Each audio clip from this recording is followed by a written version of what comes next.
Imagine for a second that you are pouring thousands, maybe even like tens of thousands of dollars into a shiny top-tier marketing campaign. Yeah, a total fortune. Right. You've got the flashy ads running.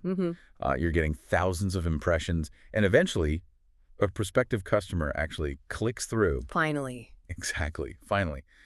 But when they arrive, your business looks, well, totally generic. It feels hollow. They look around for about 3 seconds and they bounce. Yeah, immediately. Immediately gone. Yeah. You've essentially spent a small fortune building this massive neon-lit billboard pointing directly to an empty lot. It's a really painful visual, but the data shows it happens every single day. Oh, I believe it. There's this overwhelming rush in the business world to generate traffic, to just get eyes on a product without putting any real thought into building the actual destination first. Which is exactly the trap we are dismantling in today's deep dive. So welcome. Glad to be here.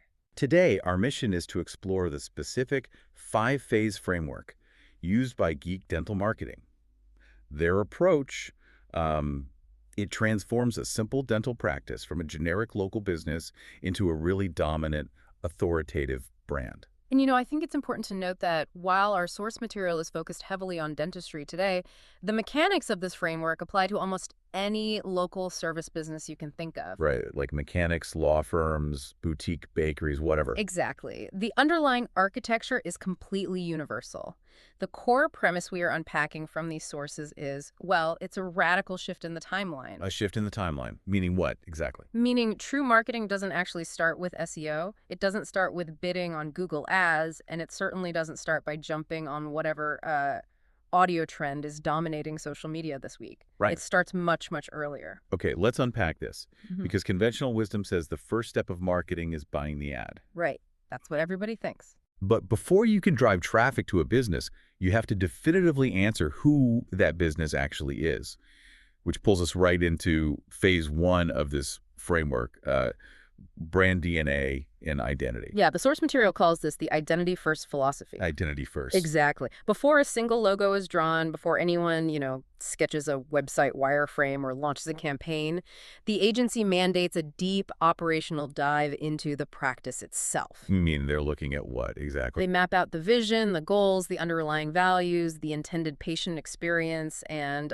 all the unique traits of the practice. Okay, let me stop you there. Because at first glance, terms like vision and values, they sound like, I don't know, meaningless corporate buzzwords you'd find on a motivational poster. Yeah, a poster in a break room somewhere. Exactly. How is that functionally useful to an actual marketing campaign? Well, the distinction they make in the text clarifies that perfectly. They state, and I'm quoting here, most agencies create logos. We create brands. Those two concepts are completely different ecosystems. I mean, a logo is merely a visual identifier, right? Yeah. A brand, or the brand DNA, is the behavioral and psychological foundation for every single thing that follows. Oh, I see. Like, are you a high-volume, family-friendly clinic with, a brightly lit waiting room and TVs on the ceiling? Right, like a kid's place. Exactly. Or are you a high-end boutique cosmetic practice that feels like a quiet luxury spa? Yeah, very different vibes. Totally. That DNA dictates how your front desk answers the phone, the color palette of your website, and the specific emotional trigger of your advertising. The logo is just, well, one tiny expression of that underlying DNA. Okay, but I have to play devil's advocate for a moment here. Put yourself in the shoes of a dentist opening a brand new office next month. Okay. I have medical school loans. I have expensive x-ray equipment to pay off. I have payroll. Right, the pressure's on. Exactly. Yeah. I just want people in my chairs right now. Like, why on earth should I spend precious weeks soul searching about my brand DNA instead of just putting that money into a targeted Google ad so the phone starts ringing today? It is the most logical reaction when a business owner is under immense financial pressure. I mean, everybody feels that. Right. But consider the alternative. Let's say you skip the identity phase, you buy the ad, and it actually works. Okay. Patient clicks. What are they clicking through to? If you haven't defined your unique patient experience, you look indistinguishable from the 10 other dentists in a 5-mile radius. You're the empty lot from the opening scenario. Exactly. You're the empty lot. So they just leave. They leave. Skipping the brand identity and going straight to ads is like pouring water into a bucket full of holes. Ouch. The water, the traffic is pouring in, but because the container isn't sealed with a compelling reason to stay, It all leaks out the bottom. Right. You don't have a marketing strategy, you just have a very expensive water bill. You will constantly pay a premium for new clicks because you have zero retention. Wow, okay. That reframes the cost completely. You are bleeding money on the back end because the front end wasn't solidified. Exactly. The brand DNA is the sealant. It's what makes them stick around once the algorithm brings them to your door. And that retention is the metric everyone ignores. They measure cost per click, but they don't measure the cost of a board visitor.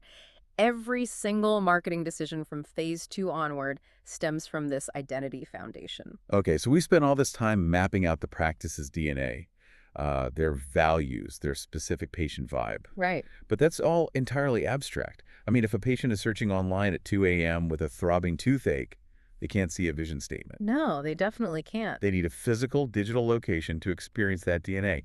How do we translate an abstract identity into a functioning asset? That requires moving into phase 2, which is custom website development. But the framework explicitly avoids the word website. Oh, really? Yeah, they refer to this as building your digital headquarters. Digital headquarters. I noticed that phrasing, actually. It implies a level of authority and permanence that a simple digital brochure just doesn't have. Exactly. According to the framework, this headquarters is custom designed around the practice.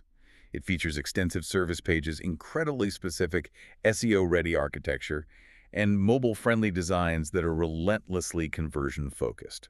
Yeah, and the phrase conversion-focused is the mechanical answer to your earlier pushback about wanting people in chairs right now. Right, the payroll issue. Right. A conversion-focused headquarters doesn't just look pretty. Its entire architectural purpose is to take that well-defined brand DNA and use it to funnel a panicked late-night visitor into a booked appointment. So it's doing the heavy lifting. Exactly. The mobile layout, the speed, the placement of the Call Now button, it is all calibrated to translate identity into revenue. Here's where it gets really interesting for you listening. There is a massive structural differentiator in this phase that the source text hammers home. And it has absolutely nothing to do with web design or code. No, it doesn't. It's about ownership. The framework insists on 100% client ownership. The text is very, very aggressive on this point. It states no long-term contracts, no rented websites, no ownership restrictions. Wow. Yeah, the client entirely owns the site, the written content, the photography, the videos, and all associated assets. Let me put this in perspective with an analogy, because if you aren't in the marketing industry, you might not realize how wild this is. Oh, it's completely wild. A massive portion of digital marketing operates on a model that is essentially digital sharecropping. Yes. An agency builds you a beautiful website, but they build it on their proprietary platform. You are just renting the house. Exactly. If you ever decide you want to leave that agency, the landlord evicts you. Yeah. You lose the house, you lose all the domain history, you are trapped. Yeah, the agency holds the digital presence hostage to enforce client retention. It is incredibly common, and honestly, it is devastating to a local business that wants to pivot. But this model hands you the deed to the property. You own the digital headquarters outright. Which fundamentally shifts the power dynamic. When you, the business owner, hold the deed to the assets, the marketing agency has to continually justify their retainer through actual results. Instead of just threatening to take your site down. Exactly, rather than relying on the threat of taking your business offline. And from a pure valuation standpoint, we need to talk about SEO equity. Okay, let's define that for the listener. What exactly is SEO equity in this context? Think of SEO equity as your website's digital credit history. Digital credit history. Right. Every time another site links to you, every time you publish an authoritative article, every month your site exists without spam, you build trust with Google. Okay. That trust is equity.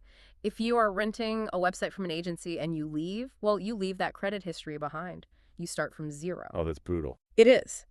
When you own the digital headquarters, that SEO equity belongs to the practice. It literally increases the financial valuation of the business if the dentist ever wants to sell the practice. So it's an actual asset. Absolutely. Okay, so we have the foundation locked in, we have the unique brand DNA, and we have a fully owned, conversion-optimized digital headquarters that holds all of our digital credit history. We're in a good spot. Right. Now we face the actual problem of the internet. It's crowded. How do we get people to walk through our digital front door? The framework attacks this in phase 3, which is visibility and patient acquisition. And they employ a timeline that catches a lot of business owners off guard. How so? They initiate this phase 30 to 60 days before a new office even opens its doors. Oh, wow. So they aren't waiting for the grand opening to turn the lights on. Not at all. They are actively priming the local market. And the sources detail this through a tiered visibility escalator, silver, gold, and platinum. Let's break down the mechanics of these tiers because it highlights just how complex local search has actually become. Yeah, it's not simple anymore. So the silver tier acts as the bedrock. This covers your foundational search engine optimization, making sure your website loads fast, and setting up initial paid advertising. Okay. This is purely ensuring that when someone types in exactly what you do, your digital headquarters is structurally sound enough for a search engine to understand it and serve it as a result. But then you step up to the gold tier, and the ecosystem suddenly expands dramatically. The source describes this as complete local visibility management. Right. It includes the foundational stuff, but adds AI search optimization, Google business profile management, local listings, schema markup, blogging, and active reputation management across platforms like Apple Maps, Yelp, and Bing. Okay, let's focus on schema markup for a second because that is the hidden engine of the gold tier. Yeah, what is that exactly? So human eyes can look at a web page, see a picture of a smiling doctor, and immediately understand, oh, it's a dental clinic. Right, obviously. But search engines and AI assistants don't see pictures. They see a massive wall of code. Schema markup is essentially a piece of code that acts as a direct translator. Okay, a translator. Yes. It flags specific data, like your exact business hours, your physical coordinates, your specific medical services, and it feeds it directly to Google or Siri in their native language. So it removes the guesswork for the algorithm. Completely. If a patient is driving and asks their phone, Siri, find a sedation dentist open right now near me, Siri doesn't have time to read your entire website's About Us page. Right, it needs the answer instantly. Exactly. It reads the schema markup. Yeah. The gold tier is about ensuring that no matter where or how a patient is searching, your brand DNA is perfectly translated to the machine. That covers intent really well. Yeah. But I want to challenge you on the top tier, platinum. Okay. The text says platinum includes everything in gold, but adds full social media management, active graphic design, posting services, and aggressive review generation systems. Yes. It frames this as the tier for practices that want to scale aggressively. Why are social media posts and review systems the key to aggressive scaling? I mean, isn't that just extra noise? This is where we hit the most crucial insight of the entire framework. Search is for capturing demand. Social is for creating it. Wait, okay, say more about that. Capturing versus creating. Well, the silver and gold tiers are essentially setting highly sophisticated traps. Traps, okay. Someone wakes up, realizes they have a terrible toothache, they search for a dentist, and your SEO captures that demand. Got it. But you had to wait for them to experience the pain first. You were relying on the patient to initiate the interaction. You were playing defense. Yes, exactly. But the platinum tier, with an aggressive social media presence, compelling graphics, and a systematic generation of five-star reviews, that is projecting your brand outward into the community before the demand even exists. You are showing up in their Instagram feed while they are just casually scrolling on their lunch break. You are inserting your brand DNA into the minds of people who didn't wake up thinking about their teeth. So, 6 months later, when they finally decide it's time for a cleaning, the choice is already subconsciously made. Exactly. You aren't waiting to be found. You are actively taking market share. That is a massive paradigm shift. Yeah. But let's be realistic for a second. Seeing an ad on Instagram or finding a perfectly optimized Apple Maps listing is a great starting point. Sure. But visibility alone doesn't compel someone to willingly open their mouth and let a complete stranger use a high-speed drill on their molars. No, definitely not. That requires a profound leap of faith. How do you bridge the gap from simply being visible to actually being trusted? Well, that specific psychological hurdle is what Phase 4 is designed to overcome: content and social media authority. And the framework anchors this entire phase on one undeniable truth. Patients trust people before they trust businesses. Patients trust people before they trust businesses. That might be, honestly, the most important sentence in the source material. I agree, and it changes the entire visual strategy. Because if you only present yourself as a sterile corporate entity, if your website is just full of stock photos featuring models with impossibly perfect teeth, you actually trigger a subconscious distrust. Because it doesn't feel real. Right. To earn genuine trust, you have to expose the human beings behind the drill. Which explains the framework's demand for a heavy visual investment. I mean, they list professional photography, cinematic video production, reels, deep dive interviews, patient testimonials, and deploying all this branded content across Instagram, Facebook, TikTok, and YouTube. It's a lot. It is a lot. But let me stop you on the word cinematic. Professional photos, sure. But cinematic video production for a local dentist. We're talking about cavities here, not a prestige HBO drama. Right. Isn't that just a marketing agency upselling a client on something totally unnecessary? You know, it sounds like overkill until you really analyze the psychology of the patient. Dentistry inherently involves a violation of personal space. Yeah, that's true. It triggers a primal vulnerability. So when we use the term cinematic, we aren't talking about slow motion shots of a drill. Thank goodness. Yeah, exactly. We are talking about storytelling with high production value, proper lighting, clean audio, an environment that feels deeply professional and safe. Okay, I see. When a prospective patient watches a beautifully produced interview with the lead dentist explaining their specific approach to anxiety-free care, it builds what psychologists call a parasocial relationship. A parasocial relationship, meaning Yeah. a one-sided bond. Exactly. The viewer develops a genuine sense of familiarity and psychological safety through the screen. By the time they actually sit in the waiting room, their brain tells them they already know and trust this doctor. Cinematic content bypasses the stranger danger instinct entirely. Yes, that's exactly what it does. That makes total sense. But how does this differ from the standard social media advice we always hear, where businesses are told they just need to feed the algorithm and post every single day to stay relevant? Because feeding the algorithm with low-effort posts is a treadmill that goes absolutely nowhere. Right. We need to look at the half-life of digital content.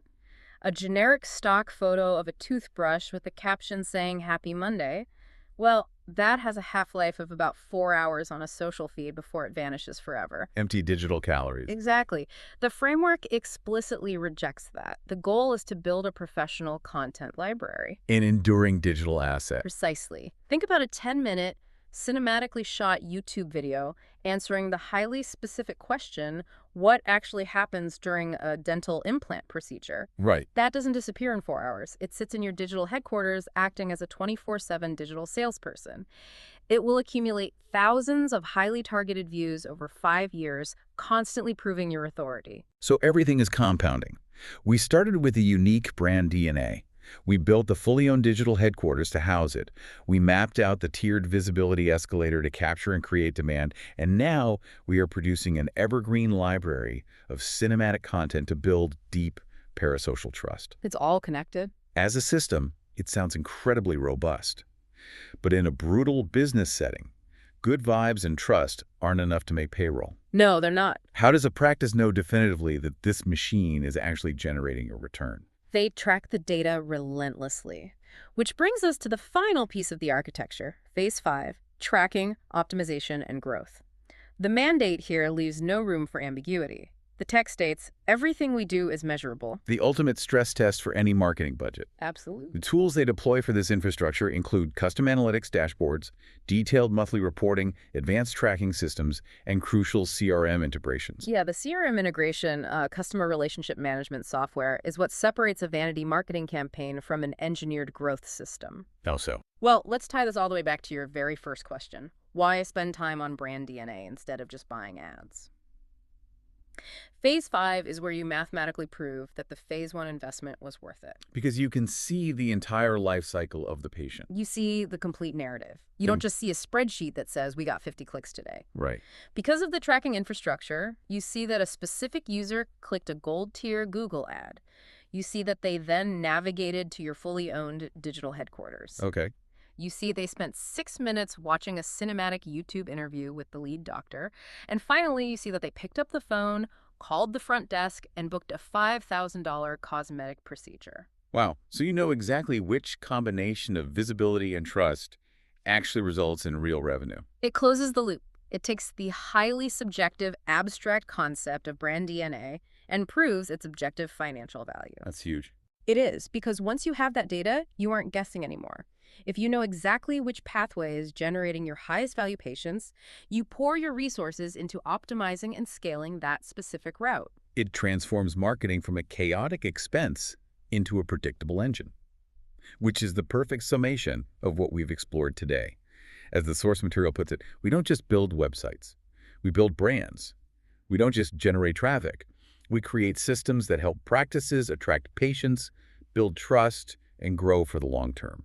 Moving from isolated, panicky marketing tactics to a cohesive, permanent strategy is a total paradigm shift for a local business. It takes that empty lot from our first example and builds a thriving, trusted institution right on top of it. Yeah, absolutely. I want to leave you with a final thought to mull over as you go about your day.